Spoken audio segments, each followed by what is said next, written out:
Welcome to my channel. నా channel కనుక మీరు ఇంకా సబ్స్క్రైబ్ చేసుకోకపోయినట్టయితే ప్లీజ్ సబ్స్క్రైబ్. ఈరోజు మనం ఈ వీడియోలో 4 ఆగస్టు 2025 అంటే సోమవారం రోజు స్టాక్ మార్కెట్ ఏ విధంగా ఉండబోతుంది అనే ప్రెడిక్షన్ వీడియోని మనం చూద్దాం. అసలు సోమవారం రోజు ఓవరాల్గా స్టాక్ మార్కెట్ ట్రెండ్ ఎలా ఉండబోతుంది అనేది తెలుసుకునే ముందుగా ప్రీ మార్కెట్ సెషన్ గురించి మనం ప్రెడిక్ట్ చేయాలి అంటే అంతకన్నా ముందు రోజు అంటే Friday American stock market Nasdaq నెగిటివ్గా ట్రెండ్ అయ్యే అవకాశం ఉంది. అలాగే ఇక నెక్స్ట్ రోజు అంటే మండే మార్నింగ్ టైము ఒక మిక్స్డ్ ట్రెండ్ని చూపించే అవకాశం ఉంది. ఏషియన్ మార్కెట్స్ ఒక మిక్స్డ్ మూవ్మెంట్ని చూపించే అవకాశం ఉంది. సో అలాంటి మిక్స్డ్ ట్రెండ్ బిగినింగ్ మనకు దొరికిన తర్వాత మన మార్కెట్ ఓవరాల్ ట్రెండ్ మనం చూడాలి అంటే అది మిక్స్డ్ ట్రెండ్గా మూవ్ అయ్యే అవకాశం ఉంది. అందులో ఎక్కువగా నెగిటివ్గానే ట్రెండ్ అయ్యే అవకాశం ఉంది.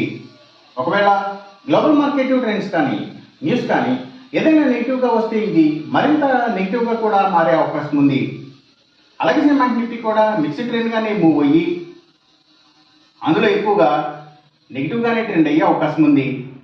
సేమ్ బ్యాంక్ నిఫ్టీ కూడా అలాగే గ్లోబల్ మార్కెట్ ట్రెండ్స్ కానీ న్యూస్ కానీ ఏదైనా నెగిటివ్గా వస్తే ఇది మరింత నెగిటివ్గా కూడా మారే అవకాశం ఉంది. నిఫ్టీ ఐటీ మాత్రం కొంతవరకు పాజిటివ్గా ట్రెండ్ అయ్యే అవకాశం ఉంది. ఇక మనం ఇంట్రాడే స్టాక్ సెలెక్షన్ విషయంలో భాగంగా ముందుగా మనం గెయినర్స్ విషయం చూడాలి అంటే ఏవైతే కమ్యూనికేషన్ సెక్టర్ స్టాక్స్ వాటిని బేస్ చేసుకుని పనిచేసే cell phone towers, cables, internet services providers ఇలాంటి వాటి స్టాక్స్, మీడియా అండ్ టెలివిజన్ ఛానల్స్కి సంబంధించిన కంపెనీల స్టాక్స్ ఎక్కువగా గెయినింగ్ సైడ్ ఉండే అవకాశం ఉంది. అలాగే ఇంకా FMCG sector stocks, foods and బెవరేజెస్కి సంబంధించిన కంపెనీల స్టాక్స్ కూడా, ఇంకా స్టీల్స్, ఐటీ స్టాక్స్, సిగరెట్ కంపెనీల స్టాక్స్, స్పిరిట్స్ అండ్ బ్రూవరీస్కి సంబంధించిన కంపెనీల స్టాక్స్ ఇవన్నీ కూడా గెయినింగ్ సైడ్ ఉండే అవకాశం ఉంది సోమవారం రోజున. ఇక మనం ఇంట్రాడే లూజర్స్ విషయం చూడాలి అంటే ఏవైతే Nifty automobile sector stocks, power and ఎనర్జీకి సంబంధించిన అన్ని కంపెనీల stocks, tours and travels, logistics supplies ఇలాంటి వాటికి సంబంధించిన స్టాక్స్, ఇంపోర్ట్స్ అండ్ ఎక్స్పోర్ట్స్కి సంబంధించిన కంపెనీల stocks, cements, real estate sector stocks ప్రత్యేకించి ల్యాండ్స్తో డీల్ చేసే కంపెనీల స్టాక్స్, ఆయిల్ అండ్ న్యాచురల్ గ్యాస్కి సంబంధించిన కంపెనీల స్టాక్స్, పెట్రోకెమికల్స్కి సంబంధించిన కంపెనీల స్టాక్స్, ఫార్మా అండ్ కెమికల్స్కి సంబంధించిన కంపెనీల స్టాక్స్ కూడా ఇవన్నీ కూడా నెగిటివ్గానే ట్రెండ్ అయ్యే అవకాశం ఉంది. అలాగే ఇంకా గవర్నమెంట్ బ్యాంక్స్ అండ్ ఫైనాన్షియల్స్ అంటే PSU banks, government financials, book publishers stocks, education సర్వీసెస్కి సంబంధించిన కంపెనీల స్టాక్స్ ఇవన్నీ కూడా నెగిటివ్గానే ట్రెండ్ అయ్యే అవకాశం ఉంది. అలాగే ఇంకా హాస్పిటల్స్ స్టాక్స్, సీడ్స్ కంపెనీల stocks, seaports and harbours, ayurvedic medicines తయారు చేసే కంపెనీల స్టాక్స్, యాక్వాకల్చర్కి సంబంధించిన అన్ని కంపెనీల స్టాక్స్ ఇవన్నీ కూడా డౌన్ ట్రెండ్నే చూపించే అవకాశం ఉంది సోమవారం రోజున.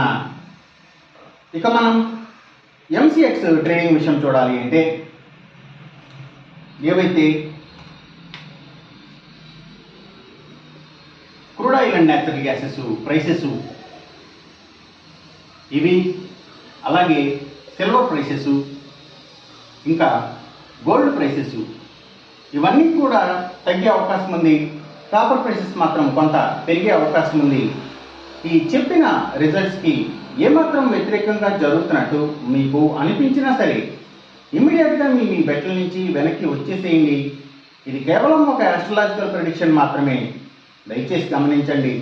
అలాగే ఈ వీడియో కనుక మీకు నచ్చినట్టయితే నా ఛానల్ని సబ్స్క్రైబ్ చేయండి. అందరికీ ఈ వీడియోని షేర్ చేయండి, లైక్ చేయండి. Thank you for watching.